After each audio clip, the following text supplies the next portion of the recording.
Hemen geratuko naiz Fernando Fantoarekin, con el campeón vasco. Era da ebaluazioaren txapeldun nagusia. Eta berak esan du jadanik, hau da titularra, eta komentatu dute ere lehenago, eta oharrak hartu ditu une oro. Nik dirua emango nuke hau ikusteagatik edo hau esateagatik. Iritsi gara ondorioetara, gainera modu bateratuan egingo dugu, eta berehala igoko da ona Alfonso Gurpegi, sailburuordea. Baina Fernando ez dakit zea aritu zaren idazten, baina ebaluazio dokumentuak proposatu zaizkizu, barnekoak eta kanpokoak aztertu eta ebaluatu dezazun zure jardun bide arloa, ze gertatzen da enpleguarekin eta politika sozialekin.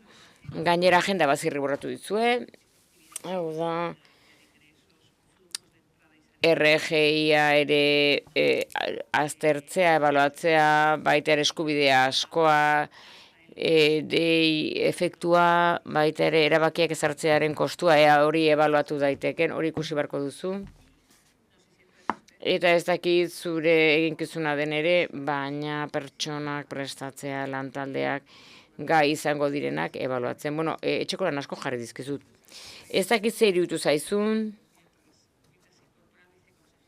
sailburuordea igotzen den bitartean, lehenik eta behin. 5 urteko agintaldia duzu. Orain arte zer egin duzu? Harrapatu nazuak. Ikusi dugu jadanik ordezkoa duzula eta arduraduna duzula, gaur ezagutu dugu elkar, eta idazkaria ere baduzu, idazkari teknikoa. 4 gara. 4 gehi Antonio. Antonio lanbiden dago, eta prest dago. Errelebua hartzeko beharrezkoa danean. Eguneko unean zaude, beraz. Eta agenda orain jada antolatzen ari gara. Zuzenean gainera. Bueno, utziko zaitu sailburuordearekin, Alfonso Gurpegirekin, eta bien artean, bueno, Alfonso kontatu behar digu gainera ea ondo apuntatu dituen, bai, badaketa agendarekin egon dela, adi, baina ausarta izan behar du.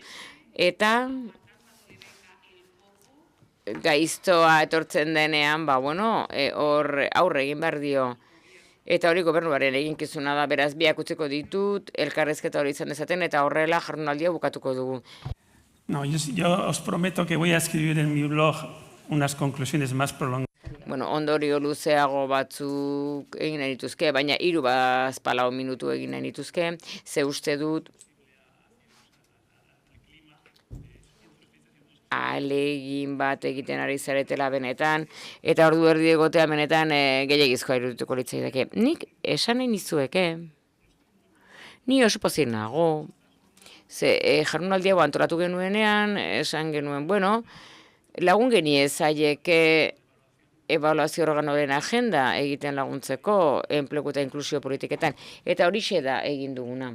Hau da, uste dut, gobernuaren aldetik eta enplegu eta lan sailetik konprometitu egiten gaituela esan duzuen guztia, oharrak hartu ditugu, eta lehen une horretan, modu informalean, baina beste sistema batzuk bitartez ere, emango dugu entzundakoaren berri.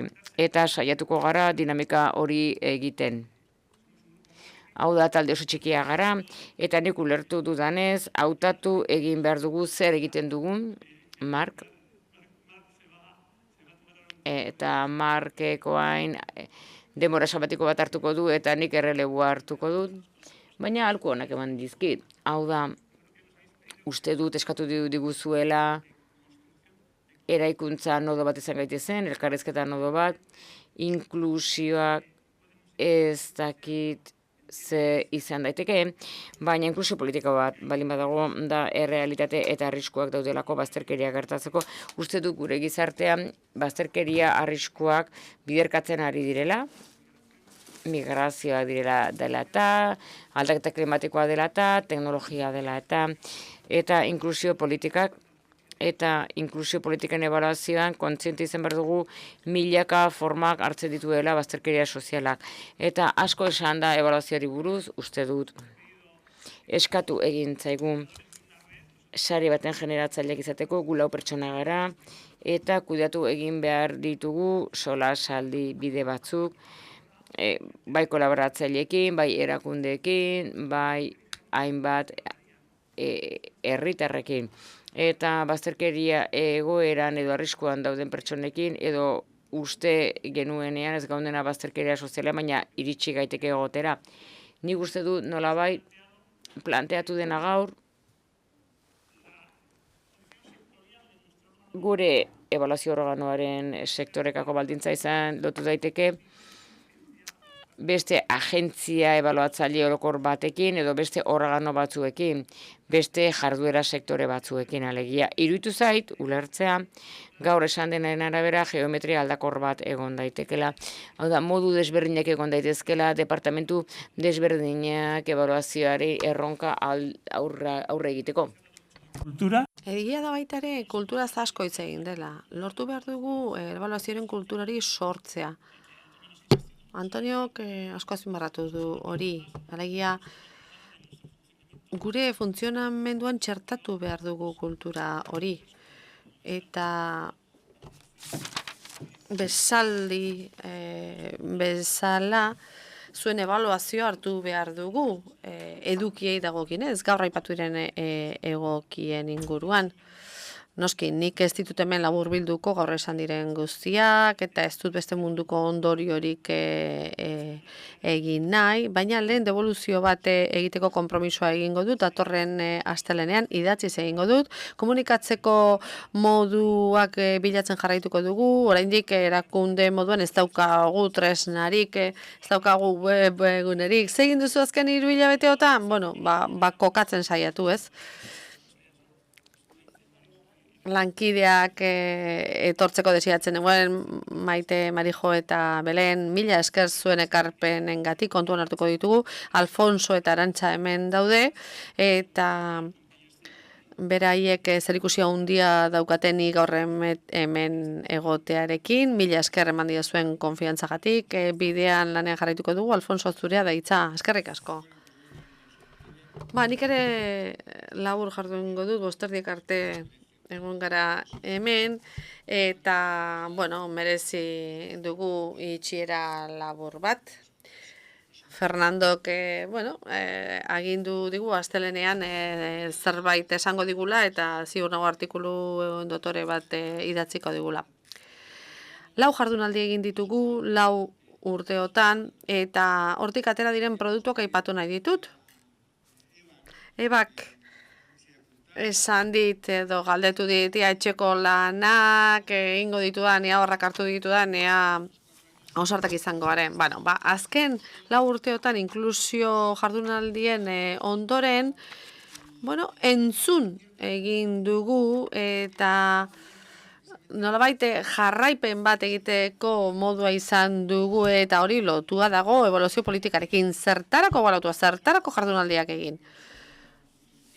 Une zail batean egin genuen lehenbizikoa pandemiatik atera berri eta gutxieneko errentei buruz hitz egin genuen.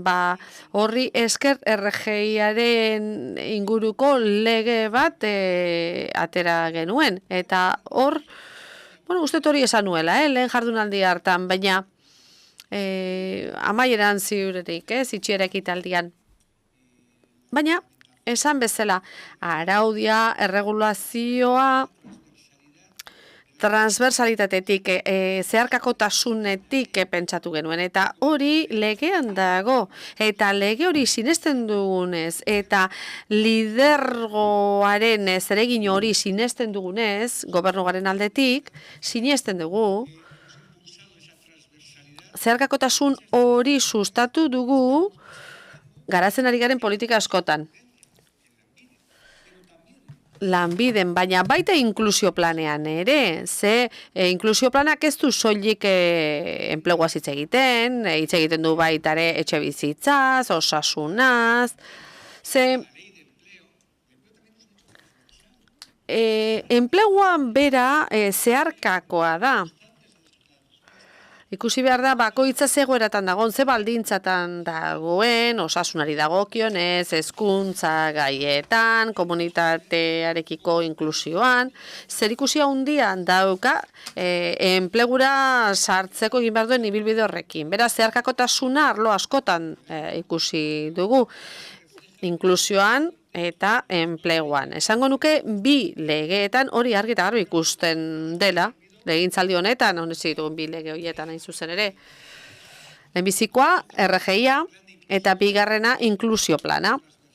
Eta hor, zeharkakotasuna, beste erakundek egiten dutena kontuan hartzea, ez soilik egiten dutena, ez soilik zerrenda hori, baizik eta eraldatzaileak diren proiektuak. Ondo jakingo duzue, baina gogoratu nahi dizuet, inklusio planak bere egiten dituela plan operatiboak, aurten bukatuko direnak, 24, 25, 26koak ere bai, lehen plan operatiboan egindako ebaluaziotik abiatuta egingo dugunak, eta hor proiektu eraldatzaileak, traktoreak, bitxiak edo bakanak dauzkagu, eta behin hoien ebaluazioa egin ondoren, txertatuko ditugu edo alboratuko ditugu. Neurtu egin beharko dugulako, zegaitasun duten eraldaketaren bidean edo errebikuntzaren bidean, inklusio sistemaren barruan. Bigarren jardunaldiaren emaitza izan zen hori, hirugarrenean, pertsonalizazioa izan genuen mintzagai, eta baita lurraldetasuna ere. Izan ere, lanbideren arreta ereduaren aldaketa edo transformazioa ere aldaketa horren gainean hausnartu genuen.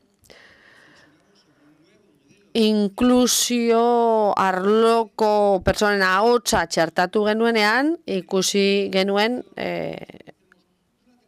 behar genuela nola harremantzen ginen sistemaren gainerako alderdiekin, baina baitaren nola ehuntzen genituen proiektuak. Hor egon zen fruitua, hori izan zen fruitua, eta legintzaldiko azken jardunaldi honetan, uste genuen bezaldiren aurkezpena garrantzitsua zela, ebaluazio organo independente bat da. Izena bera, gizon honek ekarri zuen Fernandok, denokon hartu dugu, bere proposamena izan zen, eta denokon hartu dugu, txantxa horiek alde batera utzita. Ebaluazio organoa RGIren legean ikusten da berrikuntza, ikerketa organo moduan.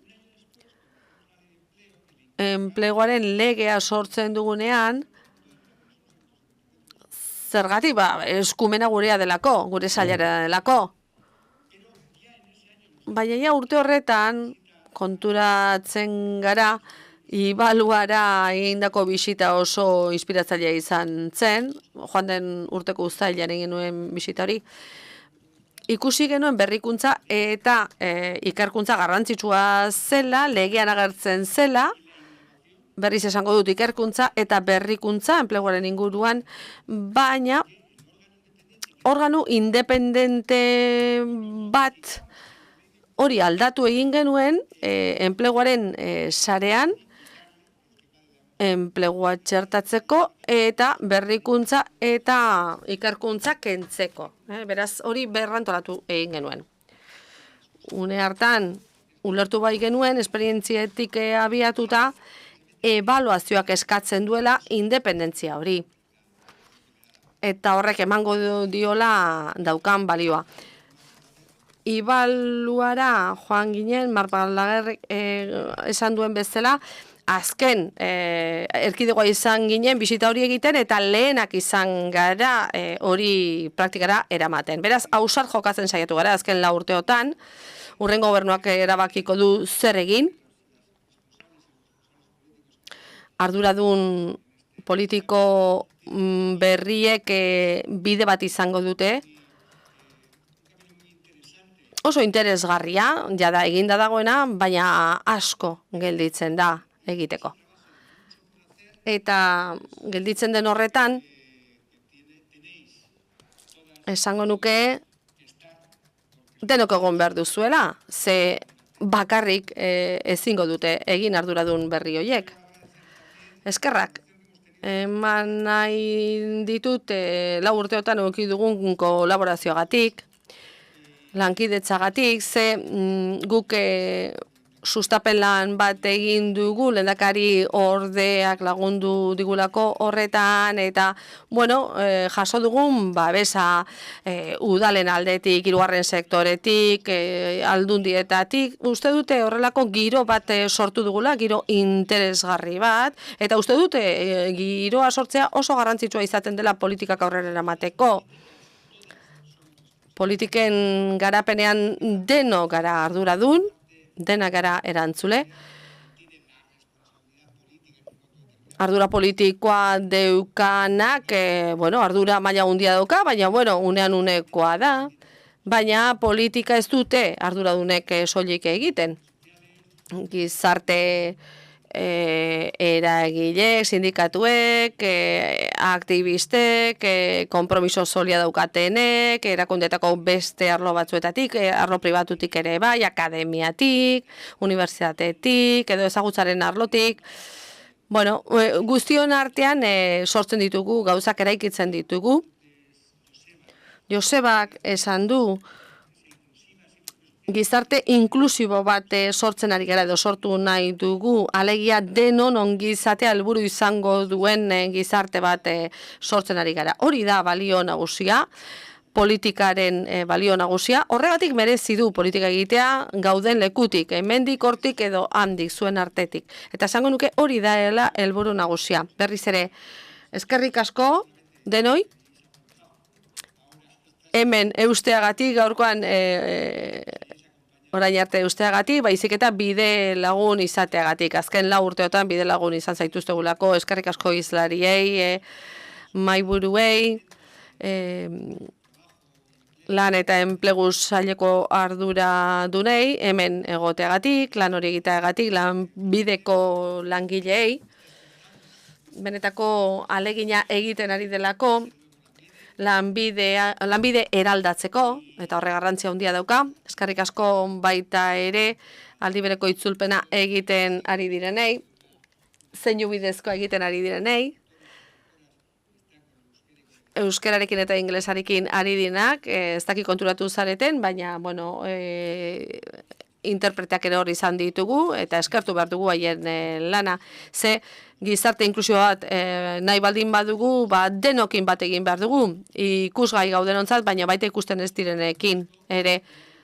Eskerrik asko, eta torren urtean, espero dezagun 5. jardunaldi bat egotea, eta hemen egin ditugun ikaskuntza horiek baliagarriak izatea besaldiren garapenerako. Eskerrik asko.